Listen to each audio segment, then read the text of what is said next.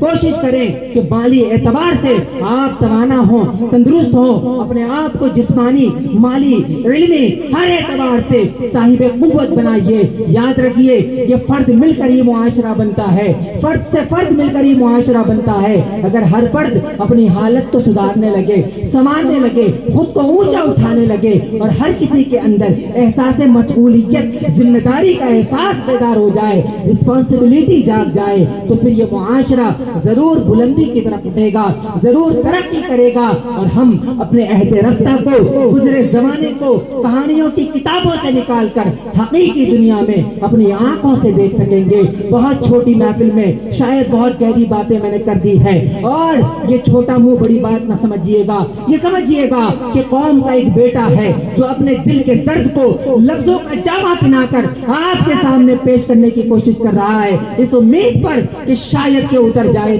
دل میں میری بات. آپ میں سے کوئی ایک ہو جو ان باتوں کو سمجھ جائے، اپنے وقت کو ضائع کرنا بند کر دے، عزت، رفعت اور بلندی کی طرف بڑھنے کی کوشش کرے اور سرخروئی کے ساتھ عزت دارانہ زندگی گزارے. میں دعا کرتا ہوں پروردگار عالم ہمیں دونوں جہان میں کامیاب و کامران فرمائے. خصوصاً ہمارے برادر مکرم قاری حنیف صاحب کے لیے دعا گو ہوں کہ اللہ رب العزت ان کے اقبال کو بلند کرے. جو مدرسہ آپ نے قائم کیا ہے، خداوند قدوس ان سے بڑی خدمات دین کی لے لے اور اپنی بارگاہ میں اسے قبول و مقبول فرمائے. استغفر اللہ ربی من کل ذنب و اتوب الیہ، لا الہ الا اللہ محمد رسول اللہ صلی اللہ تعالی علیہ وسلم. السلام علیکم ورحمۃ اللہ تعالی وبرکاتہ.